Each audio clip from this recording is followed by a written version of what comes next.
Hello दोस्तों, कैसे हो? आशा करती हूँ आप सभी लोग बढ़िया होंगे।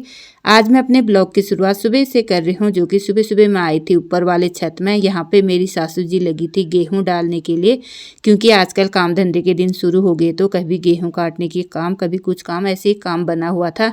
उसके बाद यहाँ से मैं ले गई थी घर से एक गोबर का डलिया, जो कि मुझे ऊपर वाले खेत में इसे फेंकना था।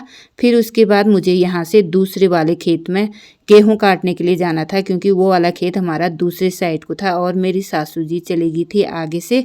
तो फिर हम लोग पहुंच गए थे खेत में। यहाँ पे मेरी सासू जी काटने लगी थी गेहूं। और ये वाला खेत क्या था, पूरा मतलब इसके गेहूं पके हुए थे, क्योंकि हम काफ़ी समय से दूसरे खेतों के गेहूं काटने में लगे हुए थे। इस वाले खेत में आने का टाइम ही नहीं हुआ, तो जब हम इस वाले खेत में आए तो इसके गेहूँ पके हुए थे।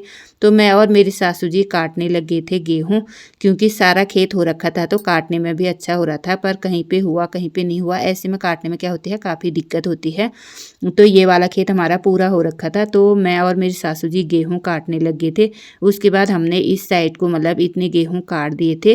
फिर हमने इस साइड से आगे को जो साइड है, इस वाले साइड को काटना था। और यहाँ पे मेरी सासू जी काटने में लगी हुई थी, जो कि हम लोग आगे थे सुबह के 7 बजे, अभी बजे थे करीब 9, और हमने ये वाला खेत काट दिया था। फिर मैं आई ऊपर वाले खेत में देखने के लिए, तो ये वाला खेत सुअर ने कुछ इस तरह से कर रखा था। पूरे गेहूं तोड़ रखे थे, पर जो गेहूं तोड़ रखे थे उसमें कोई भी बाली नहीं आ रही थी। तो हमने नीचे वाला पूरा बड़ा वाला खेत काट दिया था। उसके बाद मैं और मेरी सासू जी आने लग गए थे घर के लिए, क्योंकि तो एक गट्ठर तो मैं लेके आई और एक गट्ठर मेरी सासू जी लेके आई। बाकी गेहूँ हम वहीं पे धूप में डाल के आए।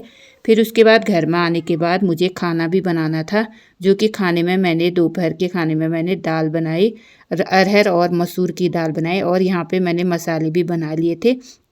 फिर दाल हाल चूल्हे में चढ़ाने के बाद हम लोग चले गए थे आंगन में गेहूं चूटने के लिए। तो ये वाले गेहूं कल हमने वैसे चूट रखे थे, आज सिर्फ स्वैल से इनको चूटना था। जो ये डंडी होती है इसे हम लोग स्वैल बोलते हैं। तो मेरी सासू जी और मैं दोनों हम स्वैल से गेहूं चूटने लग गए थे। तो इससे चूटने में क्या होता है, इसकी जो भी बालियाँ होती है सारी मतलब चूट जाती है अच्छे से। फिर हम लोगों ने इसे चूटने के बाद एक जगह पे इकट्ठा किया, क्योंकि मुझे इसकी सफाई भी करनी थी। उसके बाद मैंने यहाँ पे पंखा लगा लिया था, और साथ में मैंने इसकी बटाई करनी भी शुरू कर दी थी, क्योंकि खाना पीना खाने के बाद फिर मैं नीचे आंगन में आ गई थी। मैंने सोचा क्यों ना गेहूं को अच्छे से साफ कर लिया जाए, क्योंकि फिर मुझे वहाँ पे आंगन में गाय भी बांधनी थी। इसलिए पहले हमने जल्दी जल्दी गेहूं का काम फिनिश किया। और उसके बाद यहाँ पे मैं और कभी मेरी सासू जी गेहूं की सफाई करने में लगे थे। ये जो इसे हमारे वहाँ के बोलते हैं चाण बोलते हैं, और इसमें क्या होते हैं, बालियाँ ऊपर चने में आ जाती